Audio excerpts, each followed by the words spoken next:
الحمدللہ وکفیٰ وسلام علی عبادہ الذین اصطفیٰ۔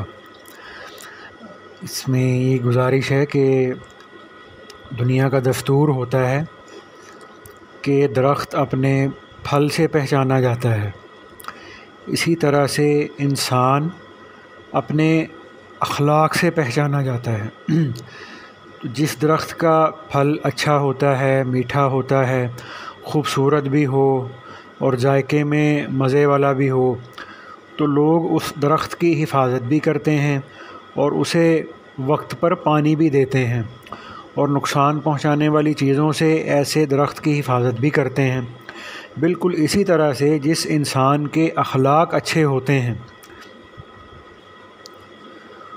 تو وہ جس کے پاس بھی بیٹھتے ہیں تو وہ اس کو فائدہ پہنچاتے ہیں، اور جو مصیبت میں دوسروں کے کام آئے، لوگوں کے ساتھ اچھے برتاؤ کرے، لوگوں کے دکھ سکھ کے اندر شریک ہو، ایسے بندے کو دوسرے لوگ بھی پسند کرتے ہیں۔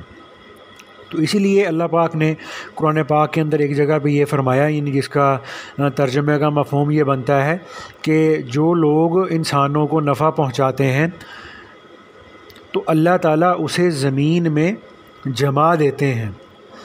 تو جیسا کہ اللہ کے نبی صلی اللہ علیہ وآلہ وسلم نے یہ ارشاد فرمایا کہ ایمان لانے کے بعد سب سے افضل عمل خوش خلقی ہے، یعنی اچھے اخلاق ہیں۔ ایک اور حدیث میں فرمایا جس کا مفہوم ہے کہ ایمان والوں میں سے کامل مومن وہ ہے جس کے اخلاق سب سے اچھے ہوں، یعنی اللہ رب العزت کے پاس بندے کو تولنے کا ایک معیار ہے، اور وہ معیار اس آدمی کے اچھے اخلاق ہوتے ہیں۔ تو جس انسان کو خوش خلقی نصیب ہو جائے تو اسے اللہ تعالیٰ کی طرف سے بڑی نعمت مل جاتی ہے۔ اسی طرح سے اچھے اخلاق کو انسان کی سیرت بھی کہا جاتا ہے، یعنی جس طرح سے خوبصورت انسان کو دیکھنے سے انسان کی آنکھ خوش ہوتی ہے، اسی طرح سے خوبصورت انسان کے ملنے سے خوبصورت یعنی خوب سیرت انسان کو ملنے سے انسان کی طبیعت خوش ہوتی ہے، انسان کا دل خوش ہوتا ہے۔ تو اسی وجہ سے اچھے اخلاق والے، اچھی سیرت والے انسان سے دنیا کے اندر ہر بندہ محبت کرتا ہے۔ تو ایسے ہی ایک مرتبہ اللہ کے نبی صلی اللہ علیہ وآلہ وسلم سے کسی نے پوچھا کہ یا رسول اللہ، سب سے بہترین چیز کون سی ہو سکتی ہے جو کسی کو عطا کی گئی ہو؟ تو آپ صلی اللہ علیہ وآلہ وسلم نے فرمایا اچھے اخلاق۔ تو اس میں ہمارے علماء نے، صوفیاء نے یہ بات فرمائی ہے کہ حسن اخلاق کے، اچھے اخلاق کے 3 مراتب ہیں، 3 درجے ہیں، 3 سٹیجز ہیں۔ پہلی سب سے کم ہے، دوسری اس سے اچھی ہے، تیسری اس سے بھی اچھی ہے۔ یعنی اخلاق کا پہلا مرتبہ جو ہے وہ مرتبہ ہے جو یہودیوں کو ملا، تو ان اخلاق کو اخلاق حمیدہ کہتے ہیں۔ تو یہ وہ اخلاق ہوتے ہیں کہ یعنی تم لوگوں کے ساتھ برابری کا معاملہ رکھو۔ یعنی اس کا کیا مطلب ہے؟ جیسے قرآن پاک کے اندر اللہ پاک یہ فرماتے ہیں کہ ان النفس بالنفس والعین بالعین، کہ یعنی جان کے بدلے جان اور آنکھ کے بدلے آنکھ۔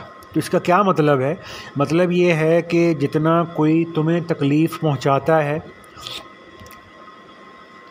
اپنا بدلہ لینے کے لیے، تو تم بھی اتنی ہی تکلیف اس کو پہنچا سکتے ہو جتنی تکلیف اس دوسرے آدمی نے تمہیں پہنچائی ہے، لیکن اس سے زیادہ تکلیف دینا یا اس سے زیادہ کسی کو دکھ پہنچانا، تکلیف دینا جائز نہیں ہے۔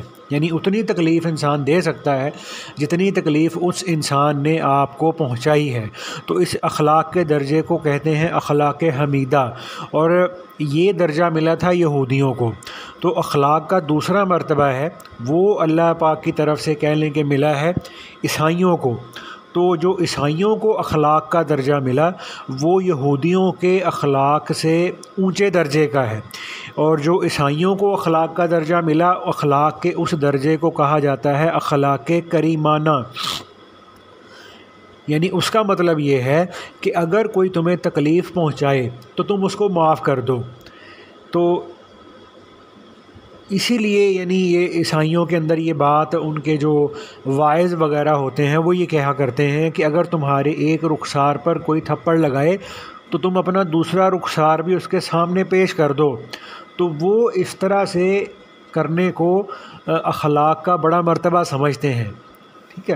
تو اخلاق کا جو تیسرا مرتبہ ہے، جو سب سے اعلیٰ ہے، سب سے افضل ہے، وہ اللہ پاک نے اپنے نبی صلی اللہ علیہ وآلہ وسلم کو اور آپ صلی اللہ علیہ وآلہ وسلم کی امت کو عطا فرمایا۔ تو اس اخلاق کے درجے کو کہا جاتا ہے اخلاق عظیمہ،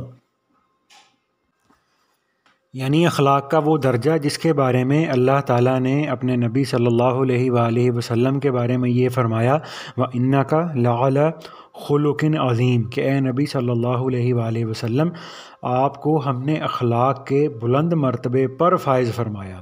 اب یہ جو اخلاق عظیمہ ہیں یہ کیا ہوتے ہیں؟ اس کو کہا جاتا ہے فَاعْفُ عَنْهُمْ، کہ یعنی اے میرے نبی صلی اللہ علیہ وآلہ وسلم آپ انہیں معاف کر دیجئے۔ تو معاف کرنے پر ہی بس نہیں فرمایا، پھر فرمایا گیا وَاسْتَغْفِرْ لَهُمْ، کہ آپ ان کے لیے اللہ سے استغفار بھی کیجئے۔ اور پھر استغفار کرنے پر بھی بس نہیں، پھر اس کے بعد فرمایا وَشَاوِرْهُمْ فِي الْأَمْرِ، اور ان کو اپنے مشورے میں شامل بھی فرما لیجئے۔ یعنی اپنے بھائی کی غلطی کو فقط معاف ہی نہیں کرنا بلکہ اس کے لیے اللہ تعالیٰ کے سامنے استغفار بھی کرنا ہے، اور پھر اپنے پہلے والے تعلقات کو اس آدمی کے ساتھ بحال بھی رکھنا ہے، اور پھر اس آدمی کو یعنی ان کو اپنے مشوروں میں شامل بھی رکھنا ہے۔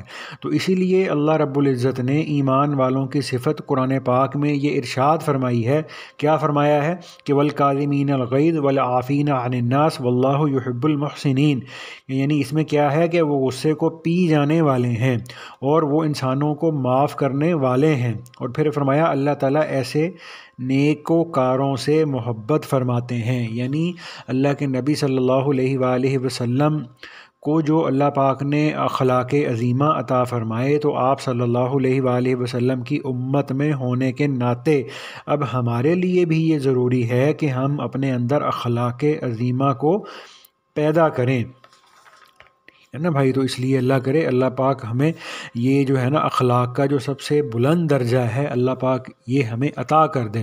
تو انشاءاللہ تعالیٰ پھر کبھی اللہ نے چاہا تو ہم اس پر بھی کبھی بات کریں گے کہ یہ جو اخلاق ہیں یہ ہوتے کیا ہیں، اور اخلاق کا صحیح ہونا کیا ہوتا ہے، اور اخلاق کا بگڑ جانا کیا ہوتا ہے، اور اخلاق کے ٹھیک کرنے کی کیا صورت ہے۔ تو انشاءاللہ تعالیٰ اس پر بھی کبھی اللہ نے چاہا تو بات کریں گے۔